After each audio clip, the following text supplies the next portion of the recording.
नमस्कार, सुप्रभात। आज हम सभी लोग केदारनाथ अग्रवाल जी द्वारा लिखित चंद्रगहना से लौटती बेर नामक शीर्षक का अध्ययन करेंगे। चंद्रगहना से लौटती बेर एक प्रकृति को केंद्र में रखकर यथार्थ के साथ जोड़ने का प्रयास किया गया है कवि के द्वारा। कवि इसमें प्रकृति की उस अलौकिक सुंदरता को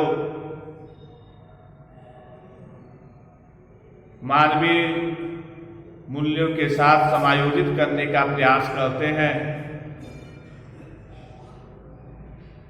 उसकी एक एक सुंदरता को इस तरह से हमारे सामने लाके खड़ा कर देते हैं जैसे लगता है कि मानो आम जनजीवन में प्रतिदिन घटने वाली वह घटना होती है। हमारे जीवन में प्रतिदिन वो घटना घटती है, लेकिन फिर भी हमारा ध्यान उस तरफ नहीं जाता है जिस तरह से कवि ने इस रचना में व्यक्त करने का प्रयत्न करते हैं। कवि की रचनाओं के पढ़ने के बाद हम ये एहसास करते हैं तो वास्तविक रूप से यह तो हमारे जीवन में घटने वाली घटना है, फिर भी हमारा ध्यान इसके तरफ नहीं गया। फिर कवि के उस मनोकल्पना के माध्यम से जब हम भी कल्पना करते हैं तो उनकी प्रकृति की जो सुंदरता जिसको उन्होंने शब्दों के माध्यम से हमारे सामने प्रस्तुत करने का प्रयत्न करते हैं वह हमें दिखाई देती है। भले ही शब्द उनके होते हैं, लेकिन हम अपनी नज़रों से जब देखने का प्रयत्न करते हैं तो जिस तरह की सुंदरता को वह अपनी रचना के माध्यम से व्यक्त करने का प्रयत्न करते हैं वह हमें दिखाई देती है। चंद्रगहना से लौटते हुए के माध्यम से कवि एक चंद्रगहना नाम का गांव है, उस गांव में तमाम तरह की प्राकृतिक विशेषताएं, प्रकृति की सुंदरता, अलौकिक सौंदर्य छिपा हुआ है और केदारनाथ अग्रवाल जी की नजर उस चंद्रगहना नामक गांव की सुंदरता की तरफ पड़ता है और उस सुंदरता से वह इतने प्रभावित होते हैं, उस सुंदरता को वह अपने शब्दों के माध्यम से एक रचना का शीर्षक दे डालते हैं। आइए हम तो देखा जाए वह चंद्रगहना नामक गांव की क्या विशेषता है कि जिससे कवि इतने ज़्यादा प्रभावित होते हैं और प्रभावित होने के बाद वह एक रचना का रूप इसे देने के लिए मजबूर हो जाते हैं। केदारनाथ अग्रवाल जी जो एक प्रगतिवादी रचनाकार होते हैं, प्रयोग करना इनकी कविताओं का एक माध्यम होता है और इस तरह से वह इस प्रकृति की अलौकिक सुंदरता को यथार्थ जीवन में मनुष्य के उतारने के प्रयास से वह इस रचना को आगे बढ़ाने का प्रयत्न करते हैं। चंद्रगहना प्रकृति के सौंदर्य की अनुपम एक धरोहर है जिसमें कवि चंद्रगहना नामक गांव के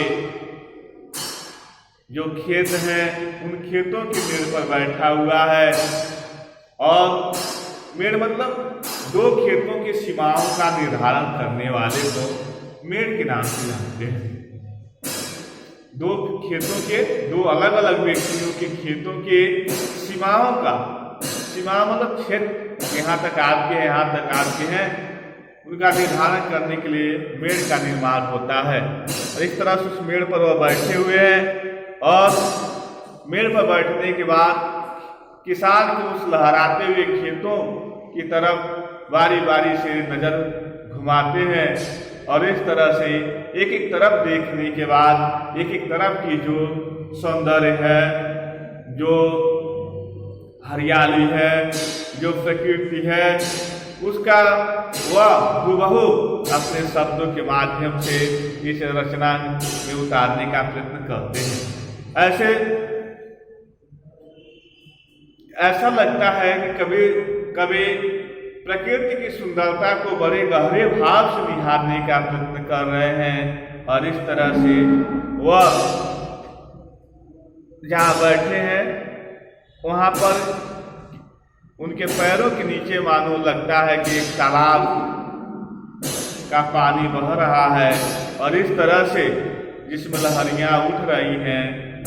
कुछ दूर आगे देखते हैं तो चने के खेत दिखाई देते हैं, और आगे देखते हैं तो सरसों, फिर गेहूं, मटर इत्यादि के खेत उन्हें दिखाई देते हैं।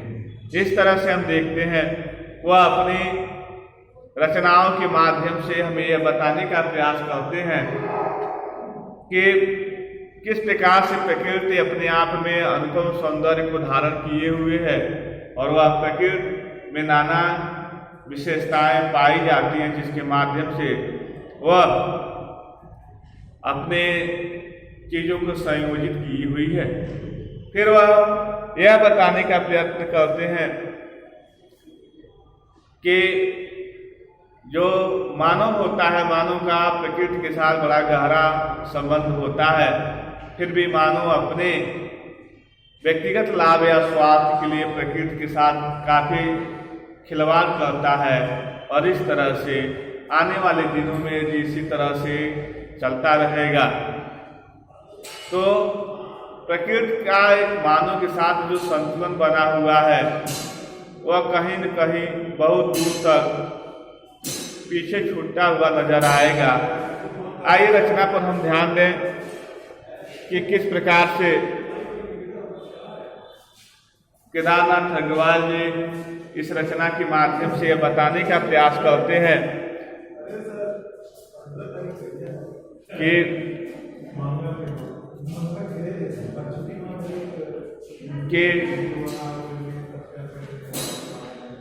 आइए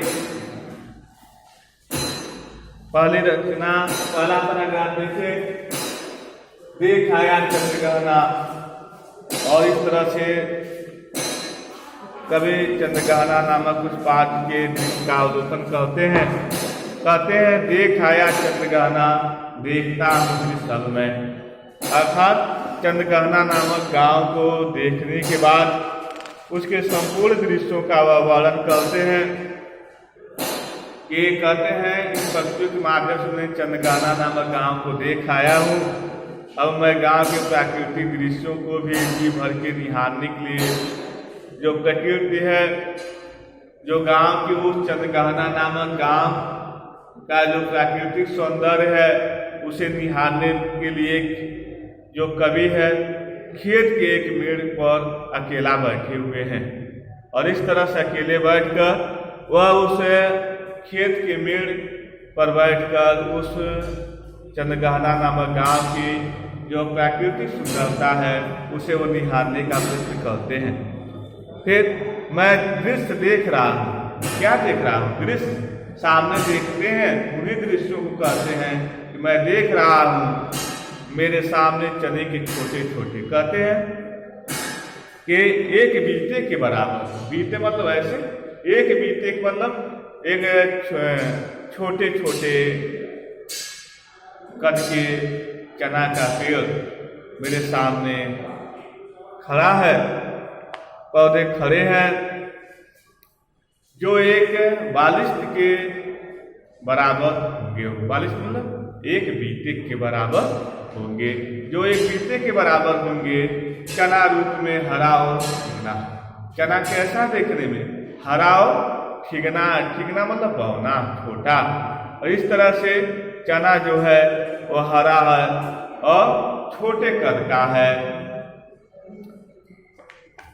हरा छोटा, यह हरा ठिगना चना बांधे हुए था शीश पर, और इस तरह से उसमें जो फूल लगे हुए हैं, उन फूलों को देखने के बाद छोटे छोटे ठिगने पौधे जो खड़े हैं चने के, जो एक बीते के बराबर हैं, और उसके ऊपरी भाग पर जो गुलाबी रंग के जो पुष्प लगे हुए हैं, फूल लगे हैं।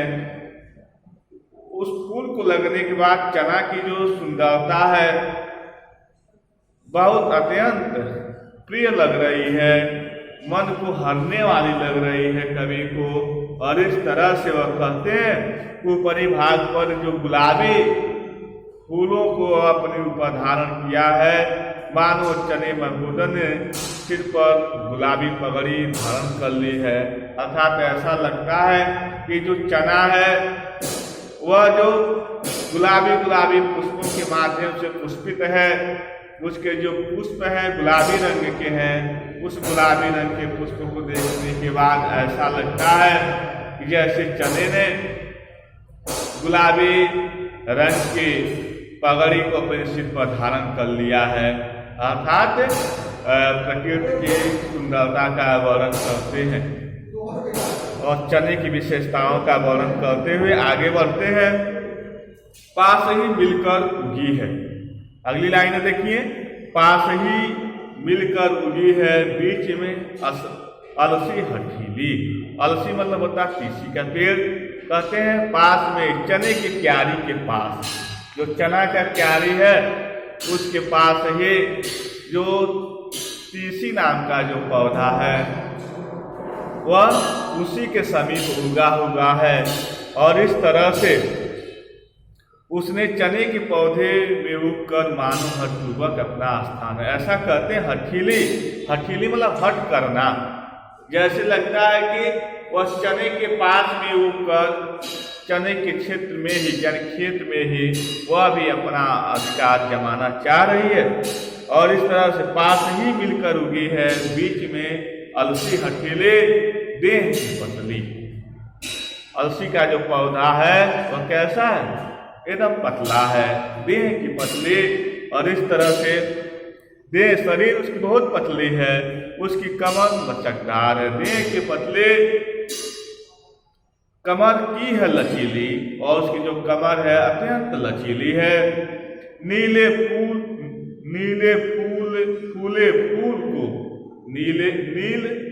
फूले फूल को सिर पर चढ़ाकर, अर्थात जो अलसी यानी तीसी का जो पौधा है शरीर की तो बहुत दुबली पतली है और उसकी कमर बहुत लचीली है। अर्थात लचीली शब्द का अर्थ हुआ वह इतनी दुबली पतली है कि जैसे हवाएं इधर से आती हैं इधर मुड़ जाती है, और जब इधर से आती हैं इधर मुड़ जाती हैं। इस तरह से उसके इधर से उधर मुड़ने को ही कवि ने लचीलापन नाम की विशेषताओं से विशेषण से संबोधित किया है। फिर कहते हैं कि उसने नीले फूल, तीसी का जो फूल कैसा है? नीले रंग का है, नीले फूल खिले हैं। अलसी के ऐसे शोभावान रूप को देखने पर ऐसा लगता है। और नीला फूल देखने के बाद अलसी अर्थात तीसी का जो पौधा है उसके ऊपर नीला फूल है, नीले रंग का फूल है। और उसके इस शोभामान को देखने के बाद ऐसा लगता है मानो वह अपनी कह रही है, क्या करे? मानो अपनी मुख भाषा में वह कह रही है जो छुए यह, जो छुए यह यानी जो उसको छुए। और दो हृदय का दान उसको, दो हृदय, हृदय मतलब प्रेम करना, दो हृदय का दान मतलब कि जो उसको छुए वह हृदय उसको अपना समर्पित कर दे। अर्थात मुझे प्यार से छुए उस पर मैं अपना प्यार न्यौछावर कर दूं।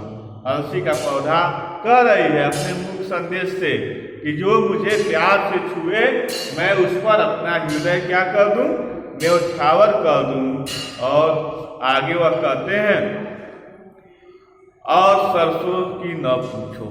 ये तो चना और तुलसी की विशेषताओं का वर्णन किए। चना की क्या विशेषता किए कि एक बीजे का हरा चिकना चना जो अपने सिर पर उसके पुष्प जो है गुलाबी गुलाबी रंग के हैं, उन गुलाबी पुष्पों को देखने के बाद कवि को ऐसा महसूस होता है जैसे उसने अपने सिर पर गुलाबी रंग की पगड़ी को बांध लिया है। वही जो तीसी की जो विशेषता है, तीसी का जो पौधा है वह चने के ही समीप में वह उगी हुई है। वह देह की अत्यंत पतली है और कमर की लचीली है। अर्थात हवाएं जब इधर से उधर जा रही है तो उसी तरह से वह भी हिलती डुलती रहती है। उसके ऊपर नीले रंग का फूल लगा हुआ है और उस नीले फूल को देखने के बाद उसकी शोभा और बढ़ जाती है। मानो तीसी अपनी मुख्य भाषा में कहती है, जो प्यार से छुए मुझे, यानी तीसी संबोधित कर रही है कि जो प्यार से छुए मुझे, मैं उस पर अपने हृदय का दान दे दूँ, अर्थात हृदय न्यौछावर कर दूँ। इस तरह से दो विशेषताओं की तरफ जब तीसरे की तरफ कवि की नजर जाती है तो वह दृश्य होता है सरसों का। कहते हैं कि और सरसों की न पूछो, कवि कहते हैं सरसों की तो बात ही मत करो, हो गई सबसे सयानी। सब एक ही साथ बोए गए, लेकिन सरसों तो बहुत जल्दी सयानी हो गई, अर्थात बड़ी हो गई। अर्थात यूं कहा जाए कि सरसों का जो पौधा होता है वह बहुत लंबा होता है और बहुत तीव्र गति से बढ़ने वाला पौधा होता है। हो गई सबसे सयानी, हाथ पीले कर लिए। अर्थात जो सरसों का पुष्प पौधा है उसको कभी देख रहे हैं तो कह रहे हैं कि सरसों को मत पूछो, वह तो बहुत जल्दी से आदि हो गई, अर्थात बड़ी हो गई और वह हाथ भी पीले कर लिए।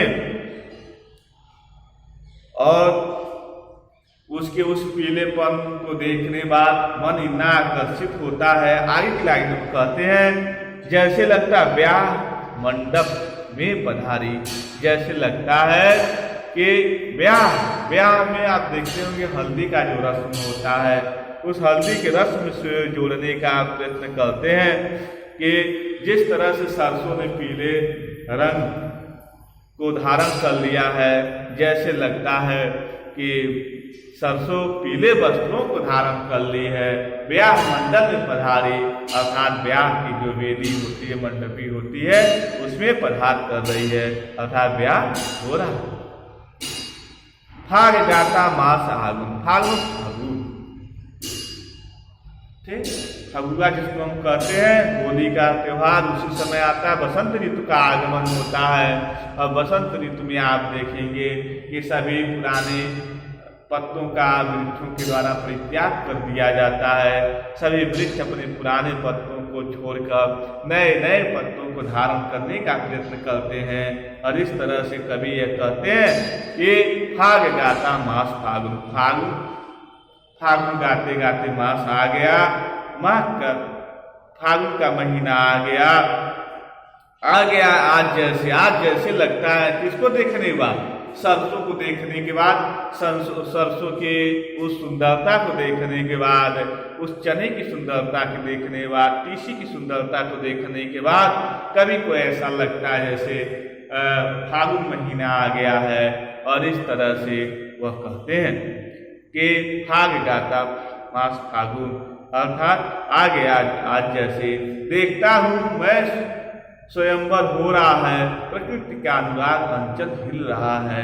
और इस तरह से कवि को लगता है, जैसे लगता है कि स्वयंवर हो रहा है। और इस स्वयंवर होने के पीछे तात्पर्य है कवि का कि जैसे लगता है कि स्वयंवर हो रहा है। और इस स्वयंवर के माध्यम से कवि हमें यह बताने का प्रयास करते हैं कि जैसे लगता है स्वयंवर हो रहा है कि प्राकृतिक सुंदरता को देखने के बाद उनको एक स्वयंवर जैसा महसूस हो रहा है। आज बस इतना ही। इनसे प्रश्न जो आए हैं उनको देख लीजिए। चंद्रगणना क्या है, आप कहाँ बैठकर प्राकृतिक दृश्य देख रहा है, तो आप देखेंगे चंद्रगणना क्या है। चंद्रगणना एक गांव का नाम है। क्या है? एक गांव का नाम।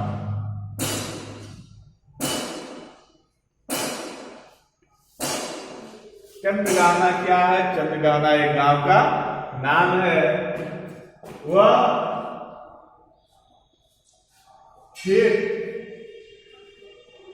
के मेड़ पर बैठकर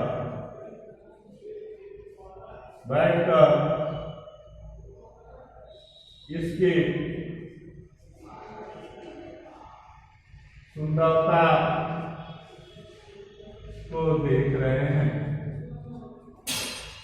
कवि चने के पौधों के किस रूप में देखता है? तो यूँ समझ लीजिए कि जिस प्रकार से ब्याह मंडप में जो दूल्हा होता है वो अपने सिर पर गुलाबी रंग के पगड़ी को बांधे रहता है, और इस तरह से उसी तरह से कभी भी इस चने के पौधे को देखते हैं। इस तरह से चना जो होता है हरा होता है, बौना छोटे कद का होता है, लेकिन अपने सिर पर गुलाबी रंग का जो मुरैठानी पगड़ी बांधे हुए है, उस पगड़ी को देखने के बाद उन्हें ऐसा लगता है कि चना अपने सिर पर बांधे हुए हैं गुलाबी रंग की पगड़ी, अर्थात दूल्हे की भांति से वह स्वीकार करते हैं।